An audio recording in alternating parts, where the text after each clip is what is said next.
મારી અગાઉની ફેસબુક નોંધ પર કેટલાક મિત્રોએ પોતાના સૂચનો રજૂ કર્યા છે તેમને સમર્પિત.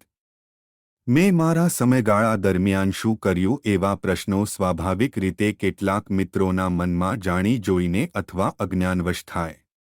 આખું વિવરણ તો નહીં આપી શકું પણ ખાલી નીચેના દાખલા નમૂના રૂપ.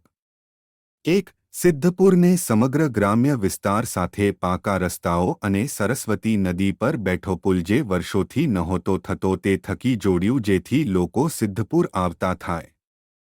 2. 1992 સુધી સિદ્ધપુરમાં છાશવારે કર્ફ્યુ પડતો જે સંપૂર્ણ બંધ. 3. ગુજરાતના શહેરોમાં માથાદીઠ પાણીના સ્ટોરેજની દ્રષ્ટિએ સૌથી વધારે ટાંકીઓ અને ભૂગર્ભ સંપ સિદ્ધપુરમાં થયા. નગરપાલિકામાં દર ઉનાળે આવતા માટલા સરઘસો બંધ થયા. 4. સિદ્ધપુરમાં ટેલિફોન એક્સચેન્જનું વિસ્તરણ અને નવીનીકરણ થયું.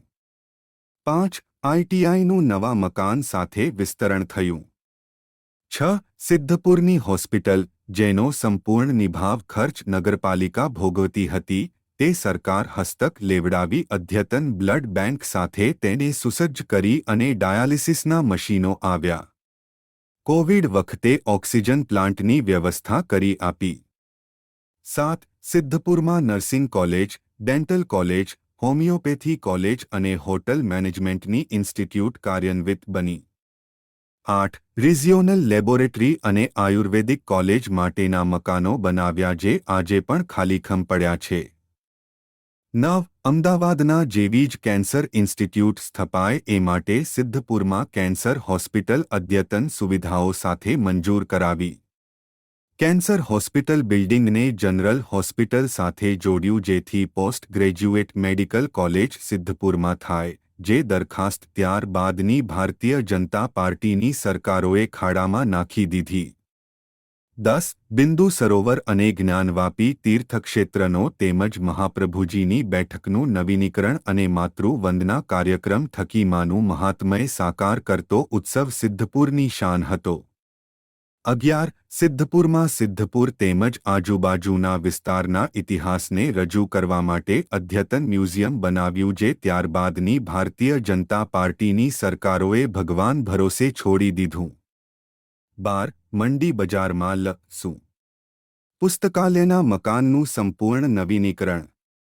13. બાવાજીની વાડીમાં સાંઈ મંદિર, શિવ મંદિર, ગોગા મહારાજનું મંદિર અને માધુપાવડિયાનું નવીનીકરણ અને સાંઈ તેમજ ગોગાબાપજીના ઉત્સવો ઉજવાતા થયા. 14. રાજ્ય સરકારના દેવસ્થાન વિભાગ તરફથી સહાય અને માર્ગદર્શન હેઠળ પહેલીવાર મહાશિવરાત્રિનો દબદબાભર્યો વરઘોડો હાથીની અંબાડી પર ભગવાન બિરાજતા હોય તે રીતે શરૂ થયો. 15. દલિત ભાઈઓના તીર્થ સ્થળ બેચરસ્વામી અને પુન્મનાથજી આશ્રમના જીર્ણોદ્ધારની મંજૂરી આપી કામ શરૂ કરાવ્યું. 16. સિદ્ધપુર તાલુકાના ગ્રામ્ય વિસ્તારની રસ્તા, પાણી, વીજળી તેમજ બસ સેવા અંગેની તકલીફો સંપૂર્ણપણે દૂર કરી. આ માત્ર કેટલાક મુદ્દાઓ છે જેનો યશ પણ હું મને આપવા માંગતો નથી. ઈશ્વરે મને સારા કામોમાં નિમિત્ત બનાવ્યો એનો આનંદ છે. તમારે જેને મત આપવો હોય એને આપો. મેં કોઈ નામ સૂચવ્યું નથી પણ મારો હિસાબ પૂહવો હોય તો રૂબરૂ આવો. બધા જ દસ્તાવેજો મારી પાસે છે. જે દોસ્તોને હું સારા માણસને મત આપજો એમ કહું એ પણ ન ગમતું હોય તેમના માટે સિદ્ધપુરની પ્રજાએ સમજી લેવું જોઈએ કે in democracy you get the government you deserve અર્થાત લોકશાહીમાં તમે જેને લાયક હો એવા જ કોર્પોરેટરો, તાલુકા ડેલિગેટો, જિલ્લા ડેલિગેટો, ધારાસભ્યો, સાંસદો તમને મળે છે. સિદ્ધપુરની પ્રજા એટલું સમજી લે કે મારો હિસાબ પૂછવા નીકળેલા અવાંકદેખા લોકોને મેં જે કહ્યું છે એનાથી વાંધો છે કે દુખે છે પેટ અને કૂટે છે માથું. સિદ્ધપુરના યુવા મિત્રોનું ભવિષ્ય છેલ્લા 5 વર્ષ નગરપાલિકા જે રીતે ચાલી તેમાં રોડાયું છે. મારો તમને સીધો પ્રશ્ન છે કે સિદ્ધપુરના વિકાસ સામે તમને વાંધો શું છે? અને મેં તો યોગ્ય ઉમેદવારોને મત આપજો એટલું જ કહ્યું છે. કોઈની ટીકા ટિપ્પણ પણ કરી નથી. તમે તમારી જાતે નક્કી કરો અને આગળ વધો. મારે જે કહેવું હતું તે બધું જ કહેવાઈ ગયું છે. હવે પછી મારે કશું જ કહેવાનું નથી. જેમને મને પ્રશ્નો પૂછવાના અથવા વાંક કાઢવાનો છે તેમને શું તકલીફ છે તે મને સમજાતું નથી. પ્રભુ સહુને સદ્બુદ્ધિ આપે. સિદ્ધપુરનું મંગળ થાય. છેલ્લા 5 વર્ષમાં સિદ્ધપુર શહેર અને વિસ્તારને એટલું નુકસાન થયું છે કે ગાડી પાટા પર આવતા 15 વર્ષ લાગશે. આજે ભરબપોરે કે ઢળતી રાતે સિદ્ધપુર સુમસામ પડ્યું હોય છે. મારું સિદ્ધપુર, તમારું સિદ્ધપુર, આપણું સિદ્ધપુર ખાલી થઈ રહ્યું છે, તૂટી રહ્યું છે, મરી રહ્યું છે. એને તમારે જ બચાવવાનું છે કારણ કે જે વ્યક્તિ પોતે જ પોતાની જાતને મદદ નથી કરતો, પોતાની જાત પ્રત્યે પ્રામાણિક નથી, તેને ઈશ્વર પણ મદદ નથી કરતો. મેં કેમ ભારતીય જનતા પાર્ટી છોડી દીધી એ સવાલ પૂછવાનો તમારો અધિકાર છે. તમને એટલું ગૌરવ હોવું જોઈએ કે તમારા પ્રતિનિધિ સામે કોઈ પણ પ્રકારની ગેરરીતિ કે ચારિત્રસ્ખલન માટે એના વિરોધીઓ પણ આંગળી નથી ચીંધતા. હું 32 વર્ષ ભારતીય જનતા પાર્ટીમાં રહ્યો. મારાથી બન્યું એ નિસ્વાર્થ ભાવે કામ કર્યું, કરું છું અને હજુ પણ કરીશ. મારી આ મિત્રોને કોઈ અરજ કે વિનંતી નથી કે મારા દોષ કાઢવાનું બંધ કરે.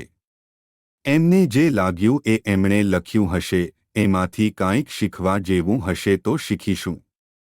બાકી ઊંઘતાને જગાડી શકાય છે, ઊંઘવાનો ડોળ કરતા જાગતા માણસને નહીં. હવે મારો કોઈ પણ ખુલાસો આ મુદ્દે નહીં આવે. સિદ્ધપુરનું હિત જેમના હૈયે વસે છે તે તમામ અને ખાસ કરીને યુવા લોકો આ પડકાર ઉપાડી લે. કોઈને મારી ઉંમર સામે વાંધો પડ્યો છે. હું દીર્ઘાયુ થયો એ મારી માના આશીર્વાદ અને શિવ, શક્તિ અને સાઈની મહેરબાની. એકે દિવસ તમારે ત્યાં થાળી માંડી નથી તમારા કુકર્મોમાં ભાગ પડાવ્યો. શું તકલીફ થઈ ભાઈ? બાય ધ વે, 80 કરતાં વધુ ઉંમરે મોરારજીભાઈ દેસાઈ અને એચ.ડી. દેવગૌડા દેશના વડાપ્રધાન બન્યા હતા. પ્રણવ મુખર્જીથી માંડીને કેટલાય દીર્ઘાયુષી વ્યક્તિઓએ આ દેશના વિકાસમાં પ્રદાન કર્યું છે. લિસ્ટ બનાવવા જઈએ તો પાનાના પાના ભરાઈ જાય. ભારતમાં 80 વર્ષથી વધુ ઉંમરના પ્રમુખ જાહેર જીવનના કાર્યકર્તાઓ જેમણે રાષ્ટ્રપતિ, વડાપ્રધાન, મુખ્યમંત્રી, ગૃહમંત્રી અથવા નાણામંત્રી જેવા મહત્વના હોદ્દા સંભાળ્યા છે ની યાદી 2026 સુધીની ઉપલબ્ધ માહિતી અનુસાર લાલ કૃષ્ણ અડવાણી, ભૂતપૂર્વ ગૃહમંત્રી અને ઉપવડાપ્રધાન. ઉંમર 98 વર્ષ હારાદનહલ્લી દોડ્ડેગૌડા દેવેગૌડા, ભૂતપૂર્વ વડાપ્રધાન અને કર્ણાટકના મુખ્યમંત્રી. ઉંમર 92 વર્ષ પ્રતિભા પાટીલ, ભૂતપૂર્વ રાષ્ટ્રપતિ, પ્રથમ મહિલા રાષ્ટ્રપતિ. ઉંમર લગભગ 91 વર્ષ રામનાથ કોવિંદ, ભૂતપૂર્વ રાષ્ટ્રપતિ. ઉંમર લગભગ 81 વર્ષ. આંતરરાષ્ટ્રીય ક્ષેત્રે વાત કરીએ તો વિશ્વમાં આવા 10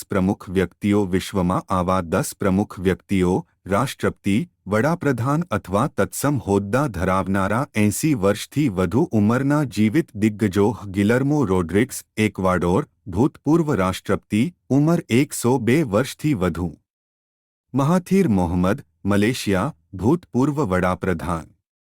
અબ્દુલાએ વેડ, સેનેગલ, ભૂતપૂર્વ રાષ્ટ્રપતિ. પોલ બિયા, કેમેરૂન, વર્તમાન રાષ્ટ્રપતિ, ઉંમર 93 વર્ષથી વધુ. રાઇફ ડિઝદારેવિચ, યુગોસ્લાવિયા, ભૂતપૂર્વ રાષ્ટ્રપતિ. હક્કી અતુન, ઉત્તર સાયપ્રસ, ભૂતપૂર્વ વડાપ્રધાન.